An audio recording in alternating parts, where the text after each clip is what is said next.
I used to wonder why my competitors charged more than me, but still, they would close more deals. But once I figured it out, I started closing $2,000 and $6,000 deals, as you can see right here on the screen for my agency business. And I'll be showing you exactly how you can do the same for your business. But first, here's the reason why the guy who can't even spell deliverables is closing $6,000 retainers. Meanwhile, you're on a discovery call with someone who has a $200 budget. Well, imagine that somebody is selling you a lottery ticket. Except the only thing is that this $10,000 ticket is guaranteed to win the $100 million prize money. Now, even if you only had $7 in your account, you would probably do everything in your power to get that $10,000, right? You'd probably rob a bank, you'd be out there scamming grandmas, and that's what a great offer does. So let's say we take two agency owners and we give them the same service at the same price. For offer A, we might say, we'll run Facebook ads for your roofing business for $1,500 per month. With offer B, we'll say,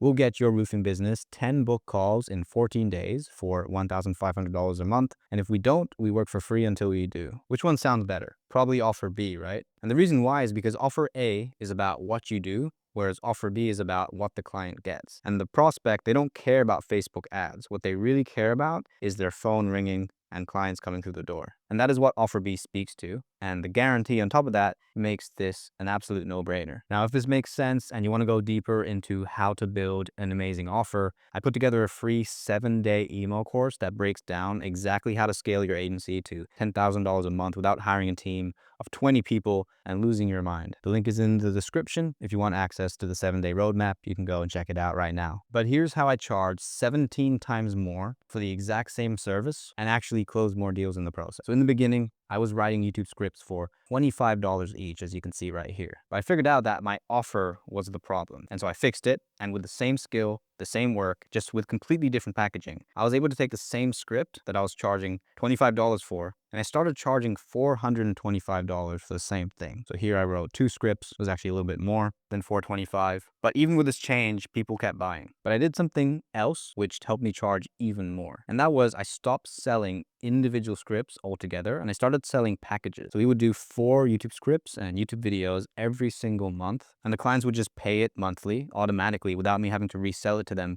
every single week. And so we did the same work, we just made 15 times the money. And the only thing I changed was my offer. And this resulted in 3 big changes. So first, more people responded to my outreach because it sounded like something specific and valuable. It wasn't just, hey, I'm going to write scripts for cheap. And so more people responded. My open rates are higher. Now, the second thing was that more people actually bought on the call because the value was more obvious with the better offer. And then third, the prices went up because I was able to charge more money because now I'm not being compared to freelancers on Upwork anymore. But even better, actually a bonus one, I actually made more money doing less work because if you think about it like this, let's say you have 10 clients and they each give you $200. That's 2K right there. But if you switch it and did one client at 2K, you get the same amount of money, but you're doing 10 times less work. And so that's another advantage of increasing your prices. Now, I get it. You're probably wondering, how do you actually raise your prices? Well, here's the exact offer formula that I use to close $2,000 retainer deals like this one without getting a single objection. Now,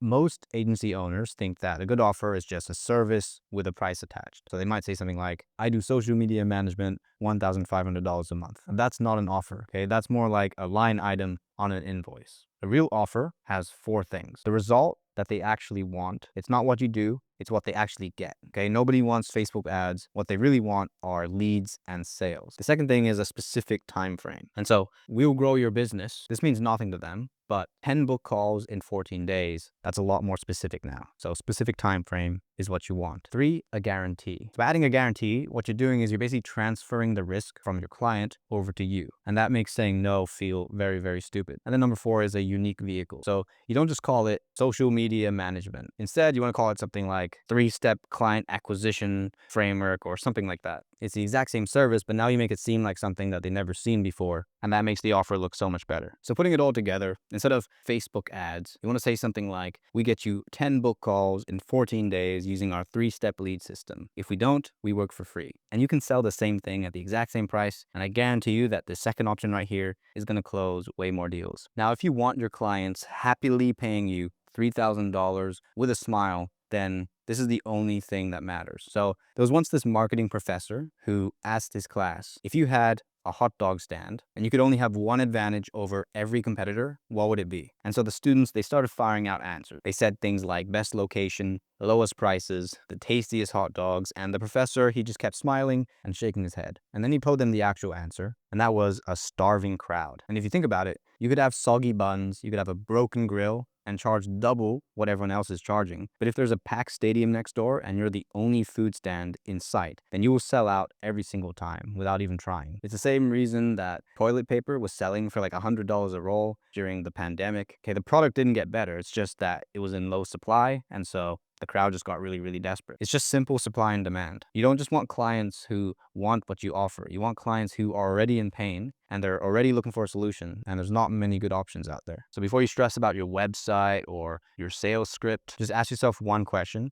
and that is my target client actually starving for what I sell? And if the answer is no, then that's your real problem. Now, if you want help figuring out if your market actually passes the starving crowd test, I have a free community where I work with agency owners directly to help them land their first or next high ticket client. I'm in there every day basically, so if you want to come in, the link is in the description. Now, there's a story in Alex Hormozi's book that every agency owner stuck under $10,000 per month needs to hear. And I wish I knew this when I first started my business. So there's this guy who pretty much had everything figured out. He had a great offer, he had strong sales skills, he had a good team and low prices, and his clients loved him, but he just couldn't grow. But the reason had nothing to do with him. The reason he was struggling was that he was selling digital ad services to newspaper companies. And the thing is, newspapers were dying. So no matter how good his pitch was, he was basically selling sand to people who were sitting at the beach. And so he eventually pivoted and he started selling masks during the pandemic, and he made millions of dollars a month. And so before you blame your prices or your sales calls, you want to ask a simpler question. And that is this market actually growing? And so look for industries where the demand is going up,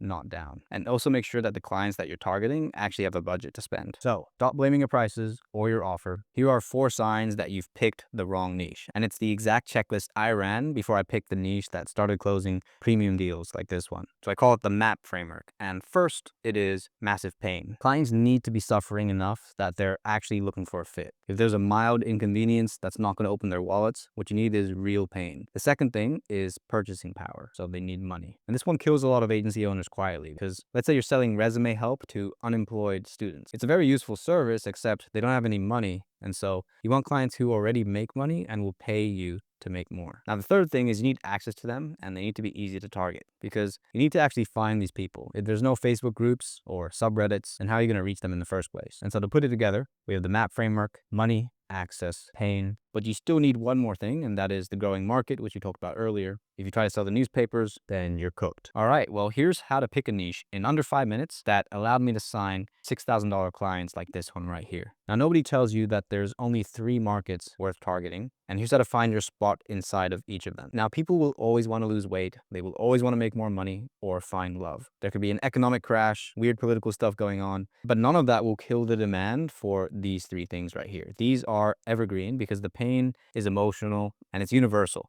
Okay, everyone feels these things. So it's wealth, health, relationships. But you don't just pick one and call it a day, right? You can't just say, I help people with relationships, okay? Because that's not a niche. You want to go one level deeper. And so pick the market, and then you want to pick a specific group inside of it with a specific problem. And so let's say we do relationships. It could be something like dating for men aged 18 to 24, fitness for moms with kids under 5 years old, or YouTube scripts for business owners. And that last one was mine, actually. And being super specific like this is exactly what made it work. But there's something you want to keep in mind, because the reason we niche down is a 45-year-old divorced woman and a 19-year-old guy. They both technically have relationship problems, but they want completely different things. They're on different platforms as well, and they respond to completely different messaging. And so you cannot talk to both of these at once. That's why you niche down. And when you do niche down, your clients will actually feel like you understand them. So cool. You now know your niche, but if you want the full step-by-step system for getting your agency to 10K a month, I made a video breaking down exactly how I do it. I'll put it up on the screen right now for you to watch next.